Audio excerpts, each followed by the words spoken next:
Update. Am I in the wrong for telling my ex-husband that our kids are justified in feeling like they don't have a father? Original post. I'm 33 and have 2 kids, 12 and 8. I divorced their dad when I discovered he was cheating on me with a mom from our younger son's school group. Despite that betrayal, I agreed to shared custody because I wanted my kids to grow up with their father in their lives. However, since the divorce, he's only been around when he's picking them up for visits. He often goes out with his stepchildren, but rarely includes our kids, claiming those outings are spur of the moment and can't always include them. Eventually, I stopped pushing, but I've always thought it was unfair that he keeps his distance from our children's lives. Recently, I decided to upgrade my older son's computer, and he asked if we could give his old one to his cousin, my brother's son. My brother has been a huge support for my kids. He's always available to take them to their school events when I can't, and often takes them out to the park or on trips when I'm busy. My ex, on the other hand, is rarely available for them. Anytime I ask him to help with an activity, he has an excuse. He's out of town or swamped with work. Ironically though, whenever his stepkids need something, he's there. Once he even argued with his stepkid's father at a school event, insisting he had a right to be there. When my ex found out I gave the computer to my nephew, he got upset. He complained that if I had money to spare on a gift like that, I should have forgiven 2 months of child support he'd missed, since his finances were tight with a new baby. He added that if I could give away a computer, I should have gifted it to either his kids or his stepkids, who shared just one computer among the 3 of them. I told him my finances were none of his business and that I owed nothing to his stepchildren. Then his wife jumped into the conversation, accusing me of spoiling my son by giving him a new computer and of being petty for letting my son bring it to their house, claiming it was just to show off in front of his step-siblings. I told her she had no right to speak to me that way or question my decisions. I added that I allow my kids to see their father so they can grow up with him in their lives, not so she can interfere with how I parent. My ex was offended, but I told him this whole situation could have been avoided if his wife hadn't inserted herself where she doesn't belong. After that, things seemed to calm down until last week. I went to pick up the kids, and my ex was visibly upset. He explained that he'd tried reading a bedtime story to our youngest. At home, he still likes to be read to before bed, usually by me, his brother or my brother. And when none of us are around, he listens to audiobooks. Apparently, my ex wanted to make an effort to connect, so he offered to read to him, but our son turned him down, saying he didn't need him for that because he could do it himself. My ex stayed to listen as he searched for a story for 8-year-olds without a dad on his tablet, and it hit him hard. The next day, my ex offered to take our older son to basketball practice, but he replied that he'd be going with his dad. He quickly corrected himself and said, "Uncle." That made my ex even angrier, and when I came to pick up the kids, he confronted me about it.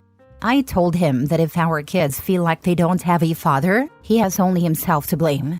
He tried to shift the blame onto me, saying I was the one pushing him away from his role. I told him it's up to him to show up for his kids. It's not something I can do for him. I reminded him he was the one who broke our family and has chosen to be more involved with his stepkids than with his own children. I told him not to kid himself. The kids are growing up, and they're starting to see the reality of who he is as a father. If he keeps this up, he can't expect much from them in the future. After that exchange, his mom called me. While she's always been polite to me, I felt the need to say that I would have appreciated this same concern from her when she supported her son's affair, knowing her grandchildren were losing their father in the process. She hung up, and we haven't spoken since. My brother advised me that I had every right to express how I feel, but he suggested that maybe this discussion shouldn't have happened in front of the kids. Later, my ex texted me saying that if I weren't so difficult, he'd spend more time with them. I told him his duty as a father doesn't depend on whether I'm easy or not, and he knows I've never prevented him from seeing the kids. The truth is, when he has to choose, he prefers outings with his stepkids over his own children, and that's something only he can change. Now for the top comments before reading the updates. You can only do so much, OP, and don't let him off the hook for any child support. The fact that it's stretching his budget is a him problem, not a you problem. And I agree with your brother that that conversation should have not happened in front of the kids. But if I understand correctly, your ex chose the time and place, not giving you much choice in the matter. Not the a-hole. I love how if she had extra money, she should forgive child support. But him already knowing money was tight wasn't a reason to not have another kid. My ex stayed to listen as he searched for a story for 8-year-olds without a dad on his tablet. Pfft, your kid is ruthless. Good for him. Not the a-hole. 8-year-olds can be ruthless. They seriously don't hold back. They understand so much more at that age. First update. First, I want to thank all of you. I didn't expect to receive so much advice, and I never thought this app would be so useful. It's not very popular in my country. Now back to the topic. My ex sent me messages saying he wanted to resolve things, stop arguing and talk. I agreed. He came to my house and we didn't beat around the bush. We went straight to the point. He asked if I really thought he was a bad father. I replied that, looking back, I never would have chosen him to be the father of my children. He said it wasn't easy for him, and I answered that it wasn't easy for me either, because I've been taking on both his role and mine. He told me he couldn't leave his stepchildren without a father because he had already broken their family. I replied that in doing so, he left his own children without a father. He started crying and told me it was my fault, saying that when the infidelity happened, I refused to forgive him or go to couples therapy. I kept telling him things that, I'll admit, weren't kind, but none of them were lies. He asked me if I felt sorry for him given his current state, and I said no. He told me he didn't think I could be so cruel. I replied that when I changed jobs, pulled my kids out of school 2 months before the term ended, moved houses, and watched him disappoint our kids over and over again, any empathy I might have felt had turned into apathy. He left after that. His mother called me as saying she knew what I had told her son. She said he hadn't stopped crying and that she didn't understand how I could carry so much hatred and hurt him like that. She told me I should just get over it. I answered, with all due respect, what I said wasn't out of hatred but truth. If your son is crying, it's because he's finally facing the consequences of his actions. Maybe instead of worrying about how he feels now, you should have taught him how to take responsibility and treat people with respect. She said I didn't know what it was like to feel a mother's love and see a child suffer. I replied that I do understand because I have 2 children who cry over a living father. 2 children who see their dad being a father to other kids when he doesn't have time to be a father to them. She said he was sorry, and I told her not to put words in his mouth and to stop calling me about anything related to her son. I hung up. I wanted to cry so badly, but I'm a damned mother, and I don't have time for that. I want my kids to feel safe, loved, and strong enough to not need anyone, not even me, to be themselves. Last Thursday, I took my kids to their cousin's birthday party hosted by my ex-sister-in-law. I still have a good relationship with her. She was the one who told me about the infidelity and that her mother was encouraging it. My ex showed up alone and irritated. My kids kept their distance from him. They kissed his hand but then ignored him completely. My ex-mother-in-law told the kids they should show more respect to their father. My eldest replied that he doesn't show respect for me since he and his partner talk badly about me. I scolded my son, not for what he said but for how he addressed his grandmother. I told him it was wrong to eavesdrop on private conversations and repeat them. Then I asked him to gather his things because we were leaving. My ex-mother-in-law asked me not to leave, saying the kids were having fun and we could resolve this as adults. She asked my ex what he had said, and he claimed not to remember. I told her I didn't care. She said we should be good parents. I replied that to be good parents, you need to be good people first. My ex was getting agitated. My ex-mother-in-law asked why we couldn't have a civilized co-parenting relationship. I told her everything I've mentioned here, about his free will to see the kids, and how the second custody agreement isn't working since he only sees them some weekends. My ex didn't want to discuss it, saying he had too many kids at home. My ex-mother-in-law told him the only kids who should feel comfortable are his, and the comfort of the others should be provided by their biological father. My ex wanted to end the conversation because his mother was scolding him for being a careless father. He also said it was my fault. I asked him to clarify how it was my fault. You can see the kids whenever you want. What more do you want? He started yelling, claiming I was only being petty because I didn't really need the money since I earned more than him and had fewer kids to feed. I told him I wouldn't continue the conversation and that I'd show him what being uncivilized looks like by filing for the overdue child support payments. His mother asked what I meant by overdue payments. I explained that he was 3 months behind. She was furious, slapped him, and demanded to know what he had done with the money for his children. He answered, I couldn't let JR miss out on attending the same school as my son. I didn't want him to feel inferior. My ex-mother-in-law said she couldn't believe it, and they started arguing. I left. For context, my youngest son attends a private school, and my ex pays for his stepson to attend the same school. Yesterday, my ex-mother-in-law came over and said she would pay the overdue fees. She brought the money in cash. I knew my ex would be furious. Here's some context. My ex-mother-in-law doesn't work, doesn't own anything herself, and lives with my ex-sister-in-law. However, she does have significant savings from her inheritance. If she pays the tuition, my ex knows there won't be much left for him when she passes, even though she's still healthy. He's been asking her for years to invest some of that money in his business ideas, but she's always refused. My ex's Retaliation was not picking up the kids this weekend. Yesterday, my ex-sister-in-law called me.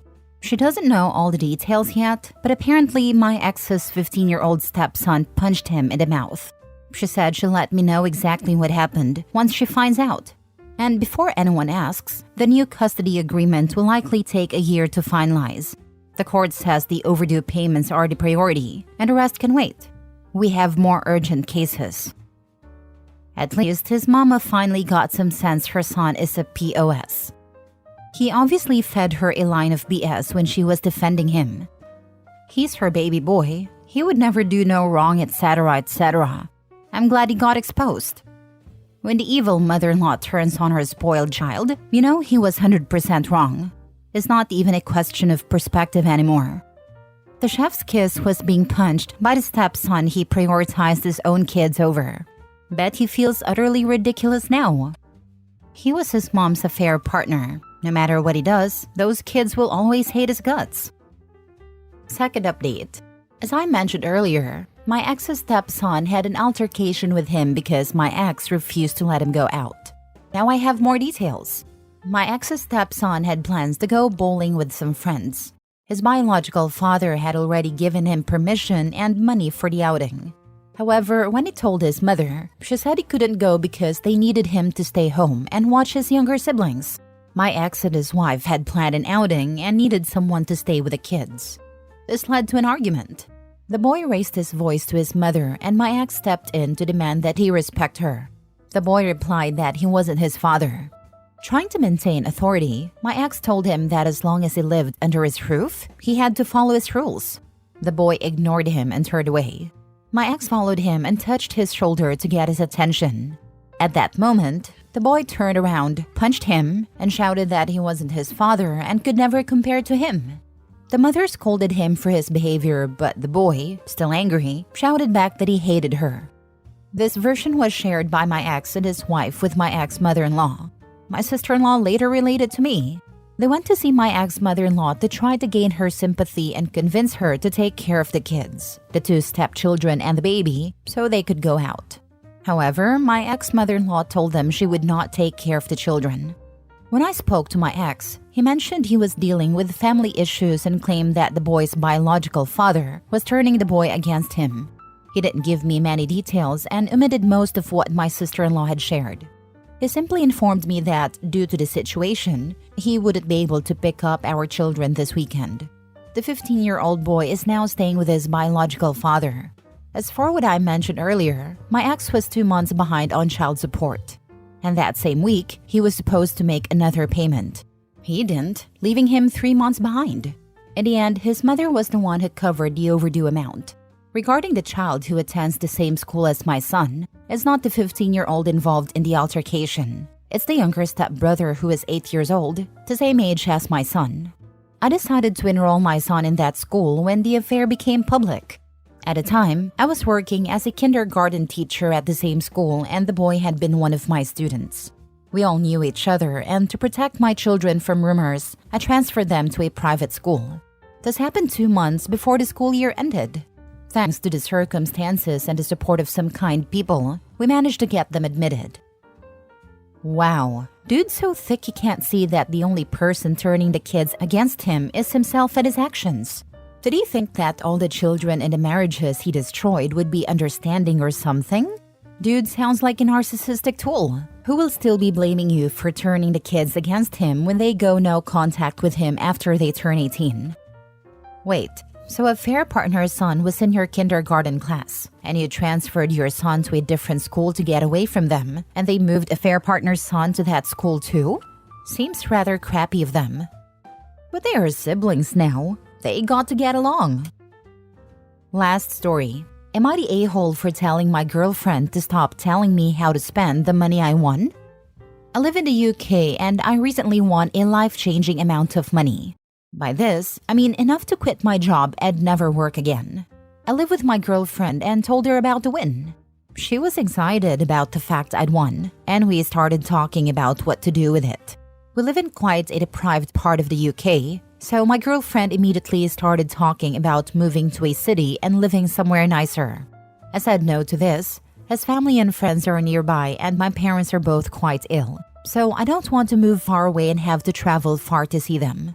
She said we could look at cities that aren't too far, but I again refused and just said we'll look at a nice house in a better part of the town we live in.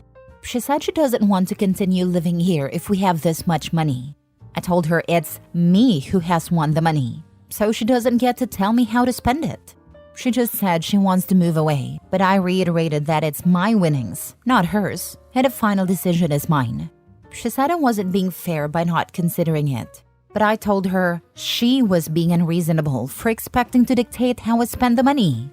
She said we're a couple and should be making the decisions together, but I told her that some things aren't up for discussion and that I'm not moving away.